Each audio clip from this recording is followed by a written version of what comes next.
TS4. Right now we have a nice little tool here, I suppose to get for the while. Well, not really a tool, it's basically an accessory for my grinder there. This one is the tool-free grinder flange nut. This one is 5/8 there. So this is how it normally goes in there to the top of it.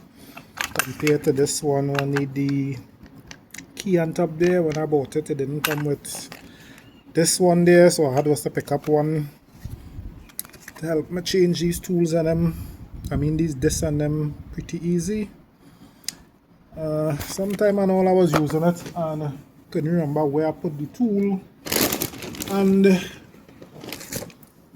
end up in some difficulties to get it off. But I did get it off eventually, but if I had this, it would have been much more easier to get it off.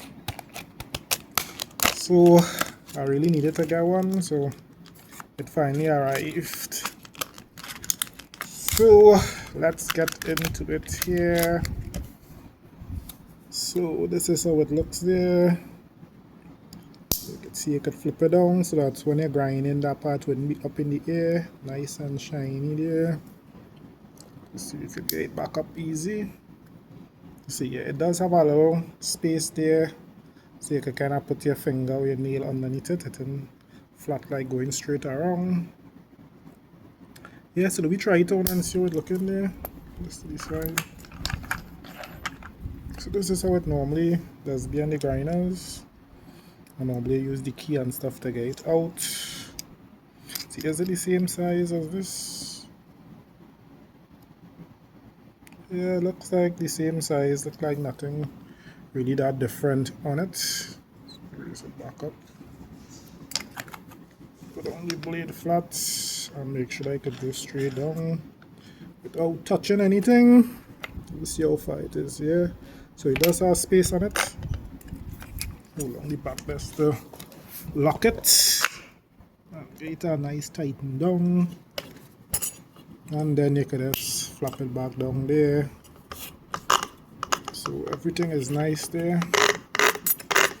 That noise is the brake on it to help slow it down when you release the trigger, so it wouldn't free spin. That would make that noise there. So it did get a good tighten down there. Let me see if we could get it back out easy. See if we could lock it first.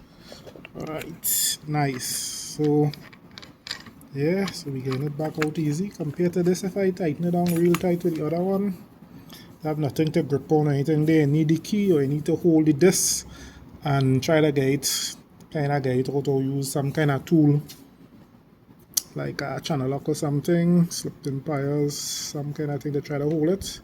And then sometimes you squeeze the disc and it ends up breaking the disc. So I really need to get this. This doesn't really need to be tightened down too tight anyway. Alright, yeah, and you're good to go. Alright, so that is it for the Milwaukee. This is a flange nut, grinder flange nut. TS4 out.